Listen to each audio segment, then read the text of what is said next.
Sup-Air-Delight. I've never flown anything but Impress 3 harness, pod harness, only once. So, just give you an idea of what it's like. From the point of view, this doesn't have a reserve in at the moment, so I've never tried this on before, so we'll just see how it goes. The normal, but like the in the 80s really, they used to have fitments like this for the harnesses, and this is very similar, but they're very lightweight and they're not going to come undone. That's quite reassuring, but they're very light.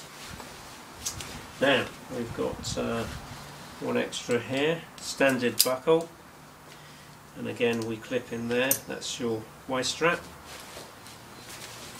and then we could just clip up. If we were in normal flights, we'd have a helmet on, obviously, but we would just clip this in prior to flight. And I think there's one more over here. Where is it? There we are. Thank you. And let's go over here.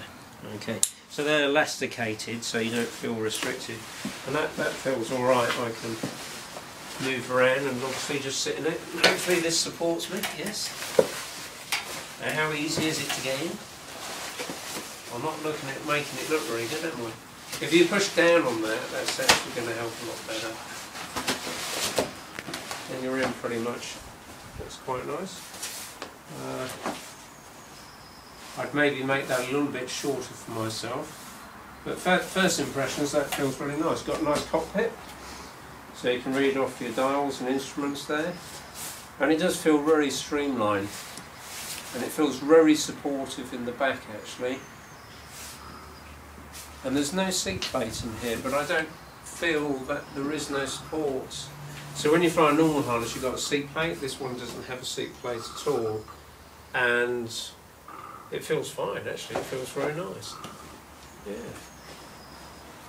And there's a little strap underneath the seat, and if you loosen it off, you can have more flexibility on your feet there by doing that. If you make it tight, you can just push down, it appears, and if you loosen it off, you can push with your heels.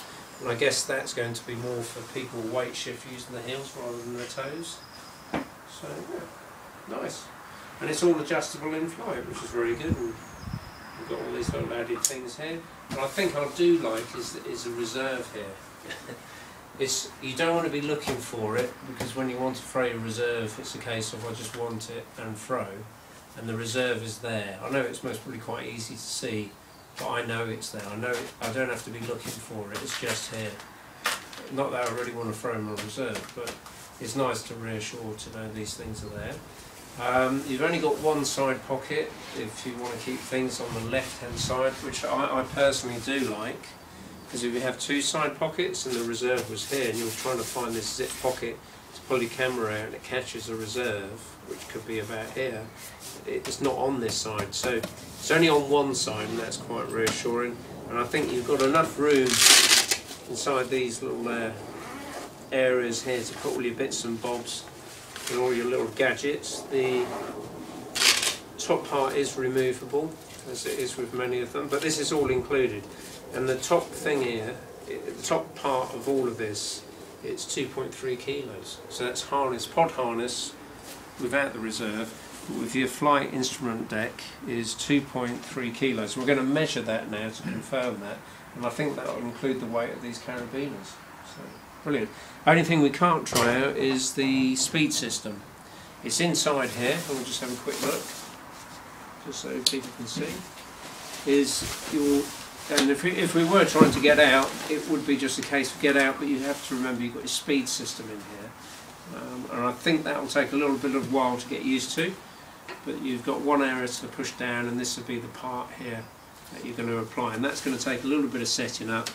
But inside the harness, it's nice and easy adjustable here. You can adjust it for your legs, make it longer, shorter. This is the large of all of these harnesses. So that's enough said. We're going to weigh it now and see how if it comes to 2.3 kilos. Bag, no glider, just the bag and the harness together. The Sup-Air-Delight comes in at how much? 3.50. Looking at the padding area here that comes, how you access that, so that's quite easy, like a rolled up sleeping bag really. But we noticed on the weight is approximate 2.5 kilos. This is the large Delight, by the way, if we haven't repeated it. So it's 2.5 as approximate. So I wouldn't go by they state 2.3 kilos. But we're definitely under 3 kilos, aren't we? Yeah. And we're just going to reconfirm all this on another measuring scale now. The way it fits around here, actually. A very good point about paragliding bags in general. They always sit too low by the bottom, and if the weight is not distributed above the back, if you lean forwards ever so slightly now, like that, and then lean back, then it's not so much the weight you're carrying, it's where it sits. And this is, and you see this part here, it's like a big lift weighter's belt, not so much on the stomach but around the back, and it supports there. Feels very comfortable. And the bag's at the right height, because most of them sit far too down the back, so that's quite and that's 10 kilos we weighed that at? 10.75. 10.75. Dave's wing, lightweight wing, and his helmet. And the reserve would weigh another 3, so... yes, no, 1.8. Well, oh right, so we're about 12 kilos, so it's not bad going. Yeah, good. That's what I was that's what I was targeting, about 12. But then I don't think I'd get my full face helmet in here. Full face helmet, I'd have no. to carry that. Yeah. Okay. Well, that's good. That's good.